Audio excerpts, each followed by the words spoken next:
അഡൾട്ട്സിന്റെ ഇടയിൽ ഏറ്റവും കൂടുതൽ പോപ്പുലാരിറ്റി ഉള്ള ദി സൂപ്പർ ഹീറോ ആരാണ്? Batman versus Superman. ഈ ഡിബേറ്റ് ആണ് അവരുടെ ഇടയിൽ എപ്പോഴും നടക്കാറുള്ളത്. പക്ഷേ എല്ലാത്തരം ഓഡിയൻസിന്റെ ഇടയിൽ, കിഡ്സിന്റെ ഇടയിൽ, അഡൾട്ട്സിന്റെ ഇടയിൽ, യൂത്തിന്റെ ഇടയിൽ എല്ലാം ഒരുപോലെ പ്രിയപ്പെട്ട ഒരുത്തനുണ്ട്. ഇത് വലയെറിയുന്ന സ്പൈഡർ മാൻ. ഇന്ത്യൻ ബോക്സ് ഓഫീസിൽ നിന്ന് മാത്രം വലയെറിഞ്ഞ് 4 ദിവസം കൊണ്ട് സ്പൈഡർമാൻ ബ്രാൻഡ് ന്യൂ ഡേ സ്വന്തമാക്കിയേക്കുന്നത് 350 കോടിക്ക് മുകളിലാണ്. ഒന്ന് ആലോചിച്ച് നോക്കണം, ആദ്യമായിട്ടൊരു ഹോളിവുഡ് സിനിമ ഇന്ത്യയിൽ നിന്ന് 500 കോടിക്ക് മുകളിൽ ഗ്രോസ് എടുക്കാൻ പോകുന്നു. അവതാർ ദി വേ ഓഫ് വാട്ടറിനെയും അവഞ്ചേഴ്സ് ദി എൻഡ് ഗെയിമിനെയൊക്കെ എടുത്ത് വലയെറിഞ്ഞ് പറത്തി വിട്ടിട്ടുണ്ട്. എന്നാണോ നമ്മൾ ഇതുപോലൊരു തൂക്കൊക്കെ അവിടെ അങ്ങ് ഹോളിവുഡിൽ പോയി തൂക്കാൻ പോകുന്നത്? വാരണാസി രാമായണം എന്തെങ്കിലുമൊക്കെ സംഭവിപ്പിച്ചേക്കും എന്ന് പ്രതീക്ഷിക്കുന്നു. എന്തൊക്കെയായാലും സ്പൈഡർമാൻ അതിപ്പോൾ തരംഗമായിട്ട് പൊയ്ക്കൊണ്ടിരിക്കുകയാണ്. ഇപ്പോൾ എന്നെപ്പോലുള്ള 90s അല്ലെങ്കിൽ 80s കിഡ്സിനെ സംബന്ധിച്ച് നമ്മുടെയൊക്കെ ഉള്ളിൽ Spiderman the OG, the greatest of all time Spiderman എന്ന് പറയുന്നത് ഇപ്പോഴും ടോബിയാണ്. അതുപോലെ തന്നെ ഒരു 2005 ശേഷം ജനിച്ച കുട്ടികളെ സംബന്ധിച്ച് ഇത് ആൻഡ്രൂ ആയിരിക്കും. The best of the best Spiderman, the amazing Spiderman Andrew ആയിരിക്കും. 2010 ശേഷം ജനിച്ച കുട്ടികൾക്ക് അത് ചിലപ്പോൾ ടോം ഹോളണ്ട് ആയിരിക്കും, the best of the best Spiderman എന്ന് പറയുന്നത്. അത് ഈ കാലഘട്ടം അനുസരിച്ച് ഇങ്ങനെ മാറിക്കൊണ്ടിരിക്കും. പക്ഷേ 90s 80s എന്നൊരു പ്രത്യേകതയുണ്ട്. ഈ 3 സ്പൈഡർമാന്മാരെയും നമ്മൾ തിയേറ്ററിൽ എക്സ്പീരിയൻസ് ചെയ്തിട്ടുണ്ട്, അല്ലെങ്കിൽ തിയേറ്ററിൽ എക്സ്പീരിയൻസ് ചെയ്യാനായിട്ടുള്ള ആ ഒരു ഭാഗ്യം നമുക്ക് കിട്ടിയിട്ടുണ്ട്. ഈ ടെക്നോളജിയുടെ വളർച്ചയെ നമ്മൾ അന്നോട്ട് ഇങ്ങനെ കണ്ടുകൊണ്ടിരിക്കുകയാണ്.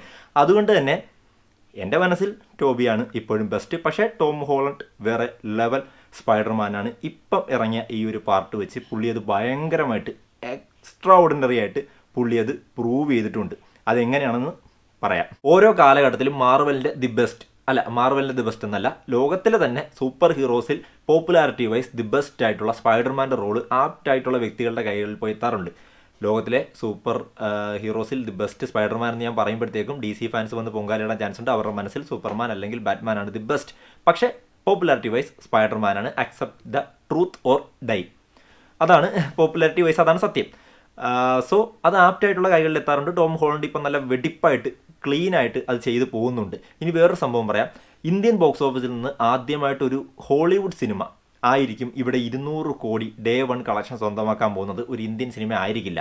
അത് എൻ്റെ അഭിപ്രായത്തിൽ ഇപ്പോൾ സ്പൈഡർമാൻ്റെ റെസ്പോൺസ് കണ്ടിട്ട് തോന്നുന്നത് അവഞ്ചേഴ്സ് ഡൂംസ് ഡേ വരുമ്പോൾ, ഈ ഡിസംബർ മാസം വരുമ്പോൾ അത് സ്വന്തമാക്കും. അതിന് 1 മാസം മുൻപേ രാമായണ വരുന്നുണ്ട്, അതിനും ചെറിയൊരു ചാൻസ് കാണുന്നുണ്ട്. പക്ഷേ Avengers dooms day confirm Indian box ഓഫീസിൽ നിന്ന് ഫസ്റ്റ് ഡേ 200 കോടി അത് അടിച്ചിരിക്കും. അടിച്ചിട്ടേ കളം വിടത്തുള്ളൂ.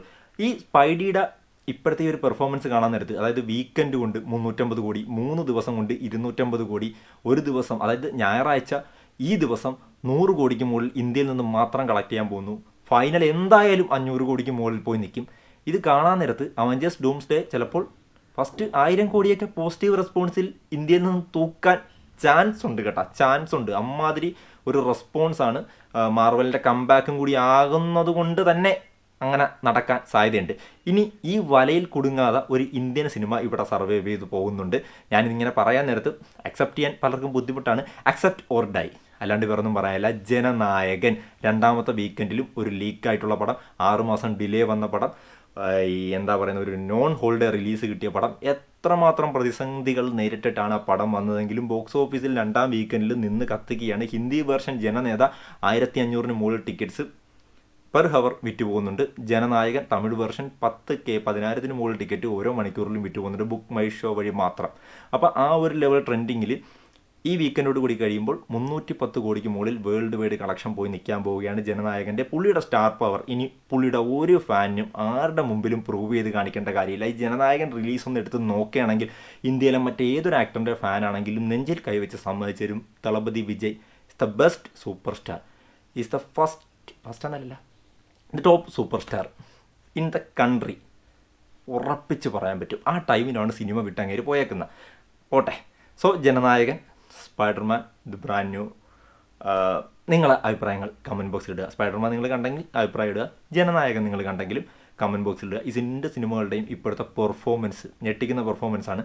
ഒന്ന്, ആ ഒരു അത്രയും കഷ്ടതകൾ അനുഭവിച്ച ഒരു സിനിമ എന്നുള്ള ലെവലിൽ നോക്കുമ്പോൾ അത് ഞെട്ടിക്കുന്ന ഭീകര പെർഫോമൻസാണ് അതും കാഴ്ചവെച്ചിട്ടുണ്ടിരിക്കുന്നത്. സ്പൈഡർമാൻ മാരക പെർഫോമൻസ്, എന്താ പറയുക, ഒരു അൺഇമാജിനബിൾ പെർഫോമൻസ് എന്നൊക്കെ പറയാം. ആ ലെവലാണ് അതും കാഴ്ചവെച്ചിട്ടുണ്ടിരിക്കുന്നത്. നിങ്ങളുടെ അഭിപ്രായങ്ങൾ കമൻറ്റ് ബോക്സിൽ ഇടുക. വീഡിയോ ഇഷ്ടപ്പെട്ടെങ്കിൽ ലൈക്ക് ചെയ്തിട്ട് കമൻറ്റ് ചെയ്യുക, ഇല്ലെങ്കിൽ ഡിസ്ലൈക്ക് ചെയ്തിട്ട് കമൻറ്റ് ചെയ്യുക. രണ്ടാണെങ്കിലും ടച്ച് മൈ ലൈഫ്.